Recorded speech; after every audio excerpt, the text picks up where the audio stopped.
Hey there, this is Jamie Newman here, and you are listening to the Your Best Manager Podcast, episode 88.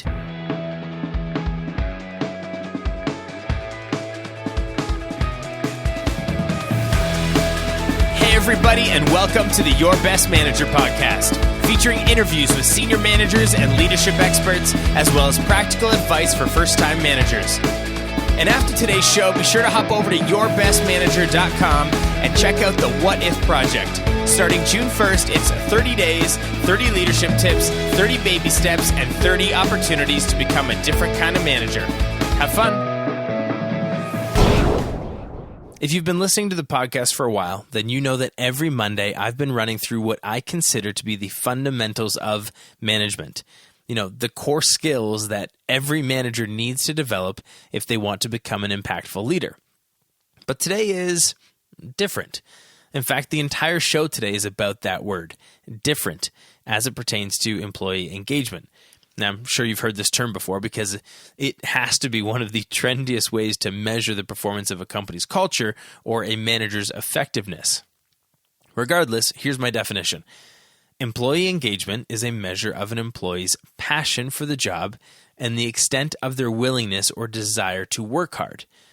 So it's kind of like having kids who are actually excited to do their chores. But here's the thing. Whatever you have been told about employee engagement, it's probably wrong. And I can say this confidently because if you look at the numbers, and I have, employee engagement levels haven't really changed in the past 10 years. Right now, statistics show that only about 30% of employees would classify themselves as engaged at work. And if you go back to 2011, 6 years ago, you can actually find some statistics that show the number of engaged employees was actually around 40%. But then go back to 2007, 10 years ago, and you'll see the numbers back closer to that 30% engagement level. And so what do these numbers tell us? That regardless of when you measure engagement levels of your employees, odds are that more than half of them are not engaged. Here's the irony. In January 2015, a study came out from the Gallup organization that found that companies are spending over $720 million each year on employee engagement. And that number was actually predicted to rise to $1.5 billion per year. So what does all of this information tell me? Well, two things. First of all, spending money on employee engagement is a bad business decision because you can't buy employee engagement just like you can't buy happy children to do your chores. And number two, what you've been told about employee engagement is wrong. Because if it was right, then we wouldn't be seeing the same old story year after year when it comes to these employee engagement numbers. But let's remove all of this employee engagement jargon for a moment and let me ask you a real question. Are you satisfied with where you are at right now as a leader? Like when you look at your team and your own personal career or your own personal business, are you where you want to be? Have you figured it all out? Or is there room for improvement? If you're like most honest people, you'd say, well, of course there's room for improvement. Because if you are like most people, then more than half of your team is disengaged right now. And even if they are actively or fully engaged right now, it's likely not sustainable because everything you've been told about employee engagement is wrong. That's the bad news. The good news is that stats are just stats, meaning they aren't true about every team and every company. Let me tell you a story. I remember when I was hired for my first corporate job after college. I had just graduated and was still working at McDonald's, but looking for a place where I could put my degree to work and build a sustainable long-term career. I was also engaged to be married shortly, so it was important to find a job that would be secure and with enough salary to, of course, pay things like rent and put food on the table.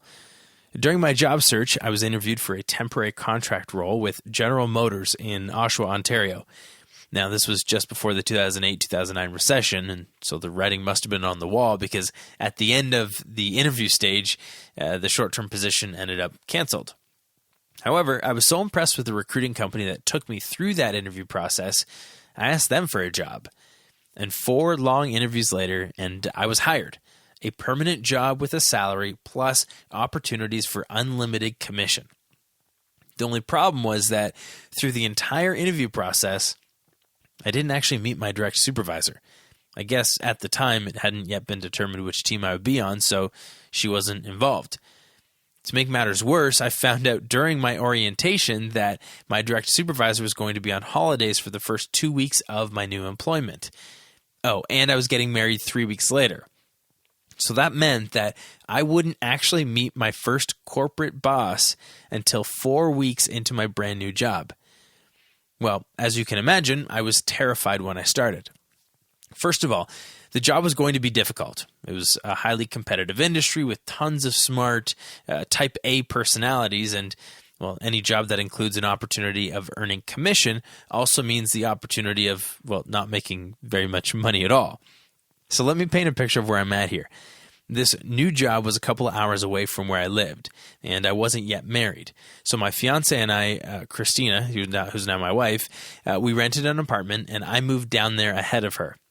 So I'm living by myself, working a brand new job in a brand new city, walking into work each day without knowing who my supervisor is, and then going home, reading everything I could on this new industry, this recruiting industry, reviewing my notes from the training that day, putting together, of course, IKEA furniture, and then hoping that I wouldn't get fired the next day when I walked into work. So, I mean, the questions were real for me as a new employee. Like, what if I couldn't cut it? What if my new boss didn't like me 4 weeks later when I actually met her? What if I didn't like her? What if I wasn't picking up the training fast enough? What if I didn't end up a good recruiter and didn't make any money? What would my new wife think if I got fired? What would my parents think if I got fired? How would I pay rent if I was let go? Like, all these questions were circling around my head as a brand new employee working his first corporate job. I was a little panicked. But there was one moment I remember where everything changed for me. After meeting my new boss and getting acclimated to her team, I remember that she asked me to go out for dinner with her one night. But not just with me. She wanted to meet my wife.